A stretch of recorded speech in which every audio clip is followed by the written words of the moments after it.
And back now with more from our panel. Well, we've talked about the Democrats. Hey, we've got to talk a little bit about the Republicans here. To me, the most interesting story of the week was the disclosure that Marco Rubio and Mitt Romney have suddenly become new best buddies. Now, mind you, Marco Rubio, his mentor was Jeb Bush. I can remember when people said, look, if Jeb Bush decides to run, there's no way that Marco Rubio is going to get in the same race because Jeb Bush was his mentor all in those Florida politics. And yet now we see something entirely different. John, what do you make of that? Well, first of all, there is a part of the Republican establishment that likes Jeb Bush fine, but does not want to sacrifice the mantle of the future. They think if Hillary Clinton's going to be the nominee, we do not want to have another Bush running against her. And so there is an openness to someone who is of a younger generation, whether that's Scott Walker or Marco Rubio or someone else. So Marco Rubio is going to get a look. And you'll remember that when Mitt Romney announced that he was not going to make a third run, one of the things he said explicitly was that it was time for a new generation. And people read that as an implicit shot at Jeb Bush. So the fact that the two of them are now new best friends, BFFs, as you say, doesn't surprise me that much. I think he was leading us towards his support or potential support for Rubio in that statement. You know, what's kind of interesting about that, Romney said that after it became clear that Jeb Bush was getting most of his big donors. Yes. And they had told Romney they were for him, and then suddenly they became supporters of Jeb not a Bush. lot of love lost between Romney world and Bush world. It's always shocking to find disloyalty in politics, but it's happened once again with Marco Rubio. Now, I think what you have happening here is Jeb Bush is in that position that Romney was before him, and McCain was before him, and George W.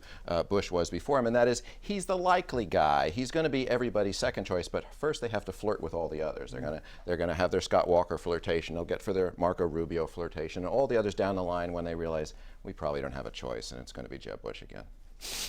Well, and why wouldn't Marco Rubio, by the way, take this chance? Right. Barack Obama proved that you don't have to be in the Senate for very long. You don't have to necessarily wait until you're wizened and spend 40 years in the trenches anymore. And in fact, sometimes you're better off not doing that because you have a cleaner record, you have less of a baggage to run. So it's a free shot for Marco Rubio. Why wouldn't he want to get out there and mix it up? Also, you can very credibly see Marco Rubio. I realize he's running for president, but you can clearly see him as a potential vice presidential nominee on the Republican ticket. And at his age, he can afford to run for vice president and run for president down the road because he's a young man, he's Hispanic, and these are important assets in a Republican Party that's trying to look for a new direction. Do you all think, though, at the end of the day, it's going to be Bush and Hillary Clinton? Because I got to tell you, I think they're both overwhelming favorites right now, but I'm not convinced it's a done deal on either side. I've been saying now for about 2 months that I cannot construct a rational argument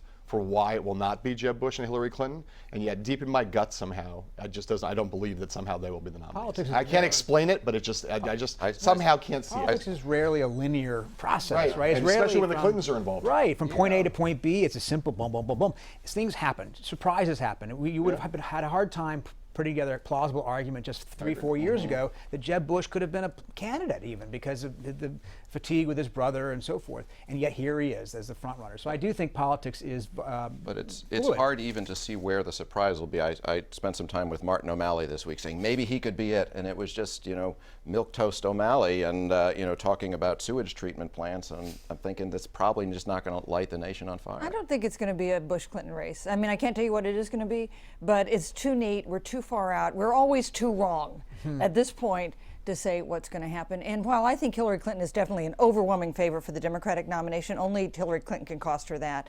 I think Bush is a fragile frontrunner when you talk about the Republican nomination. He's a better retail candidate that people give him credit for, but between immigration, Common Core, and this sense of not another Bush, there's an opening there for some other Republican that somehow that alchemy will open the door to somebody else. Was there a Clinton, Rudy Giuliani race 8 years ago at the time? Yes. Right? We're all fairly sure, right? Yeah. What about Bibi Netanyahu? It was such... He probably will not run. But maybe. He gave a good speech. Well, but it was such a big deal when he came over and addressed the Congress, and now it seems to be kind of just swept away.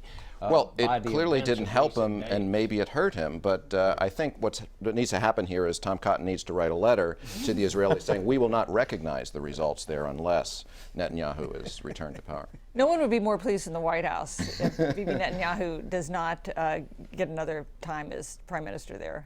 And now here is the question, and I'm sure you'll be able to help. Where is Vladimir? Isn't that a Does great anyone question? know? Yeah.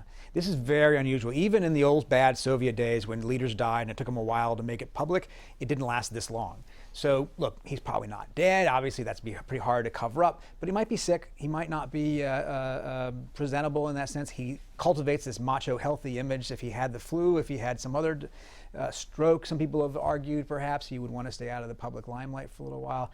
But this is something scary because this man is in such singular control of the only other country on the planet that could destroy us all, that it's a pretty important moment. It's kind of funny, but it's also important.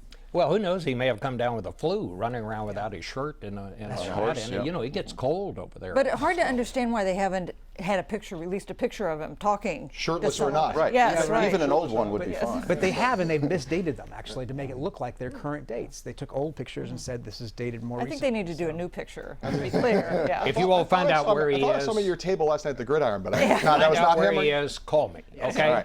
It'll be news.